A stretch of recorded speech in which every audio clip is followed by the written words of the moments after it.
I definitely have a thing where I know a lot of people don't like me. I always knew I was gay, and growing up in the middle of nowhere, where obviously it's not really a big thing to be gay at all, was tough. It was tough, and like I remember being young and being depressed like a lot. Growing up watching like pop stars and Britney and Christina and NSYNC and all those big like American like boy bands and girl bands, and there would always be like a big performance coming up. And the one that I can remember, without a doubt, is Britney's "Slave for You." In my head, I was Britney Spears. When I was 16, turning 17, I was in college, and I skipped school one day because I went to the hairdresser to get my hair done. My mum phoned me at the end of the appointment and were like, "Where are you?" And I was like, "I'm at the salon." And she's like, why are you at the salon? Why are you not at school?" And I could tell something in her voice that was sort of different than normal. And I was like, "I was just getting my hair done." She was like, "Right, I'm coming to get you now."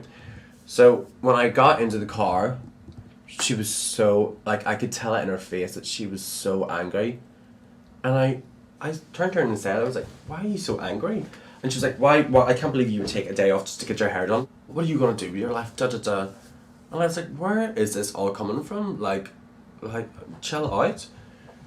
And then all of a sudden she just turned to me and was like, "Are you gay?" And at that moment, I was just like, "Do you know, I'm so bored of hiding and so bored of just not saying anything."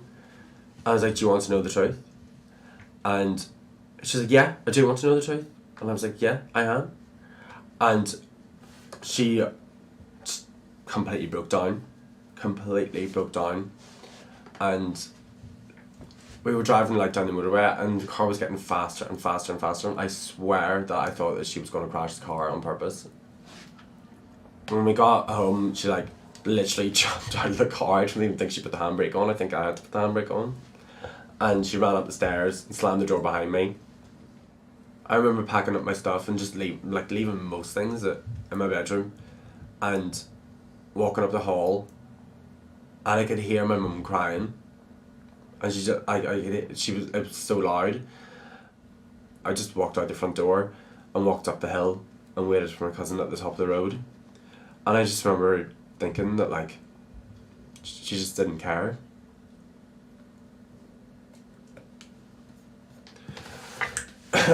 Sorry.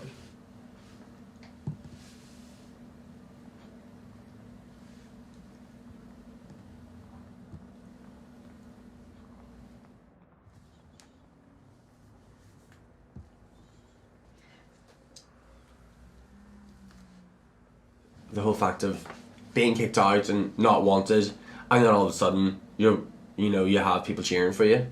We're doing drag. That is how I sort of see it. It is your like little pop star moment, and that definitely is exciting. And it's definitely what I longed for.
punctual!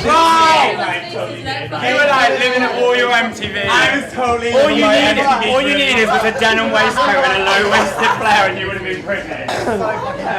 Are you alright? Yeah, some of the judges are going to go if we don't get the drinks, basically. I know, we need to find Dan to get them. He's really fucking busy, so we might just have to get some money. Matthias, you're the one. Base, can you go to the bar and find Dan? We need to get... What time is it? Can we run to a shop, buy a load of booze and bring it back in? We need to... past midnight. Alright, so it's East London, there'll be shops open. 10 bottles of vodka. And it's stand just for that judges room. Run to a corner shop with my card. Right. Oh, my card keeps I bouncing. just You can't need use to my change card. the saddle. My card stopped working because I spent so much on the Venga Boys. It's going to be Troll over to soon. sing the... I spent so much fucking money on their flights. I just took from all my own savings. Oh, no. And now these motherfuckers want more drinks. I don't even know if mine will. Jesus Christ, it's done. There's no money in the Sink the Pink account. There's no money in my account. Don't go to the account. shop, we need to go to Dan. Should I go get Dan? Go to Dan and say, really urgently, the judges are going to leave. We need... You're being fucking divas, I don't care. No, I know, but it's the way it is. So They let's have not two deliberate, bottles let's just do. That is not the Sink the Pink way. I know, but it's To me, it's to us and them. It's no, like, but they're doing I'm it a for free. celebrity, They're doing it I for free, know. so, you know. But I'm not down with it. They're doing it for a night out and booze and they want to get drunk, so we've got to get them drunk. That's all there is to Yeah. it. Oh my god. Do what I say now, happiness is just around the corner. Hey now, do what I say now, we'll be there for you. The Venga bus is coming and everybody's jumping. Do you think you've got enough makeup on there, Glenn? More is more. More is more. What's I saying? More is more. This is to my makeup artist.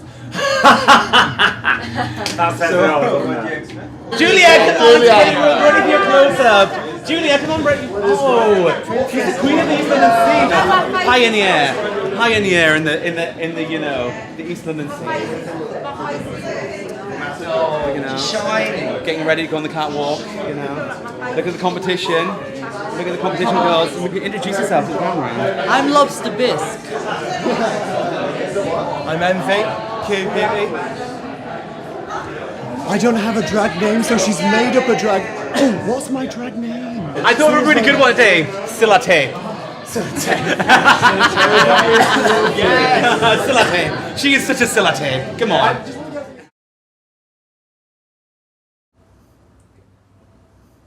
It's very therapeutic. It's almost like, you know, putting on wall paint to a certain extent. It's kind of like, when I do the closeout, the makeup, I'm a lot more aware of other people, how they perceive me. Whereas, I think, when I put the makeup on, it's almost like the full effect, you know, my armor. My looks are quite garish and quite grotesque and a bit out there, you know? I think it kind of intimidates people. I don't know, I think it's like kind of rebellion against the normal, like I don't want to be a normal, like pretty person, you know? I enjoy being ugly. I kind of didn't belong at home, and I always kind of intrinsically knew that I wanted to get out of Newcastle and go somewhere I could be a bit more free, and then I kind of had an epiphany during my my college course there. I was like, I need to move to London. It's just the place for me, you know, like I can be free there, I can do what I want to do. And then everything kind of sank in that I was leaving Newcastle and moving to the other side of the country with nobody. And I just cried the whole way there with my parents, which was ridiculous. It's me just going, I don't want to go, I don't want to do this, I don't know if I'm doing the right thing. A few days later, I was like, right, it's the first day of university, gonna go, get all dressed up, just do it, grab it by the balls, go for it. So we were on this boat trip on the Thames for kind of like warm-up party to get to meet everybody. So I decided I was going to do like a full face of makeup and my blue mohair cardigan, some shorts and fishnets, and it was like, must have been like 30 degrees as well. It was like the hottest day I've ever experienced in the UK. So I was here on the boat on the Thames, sweating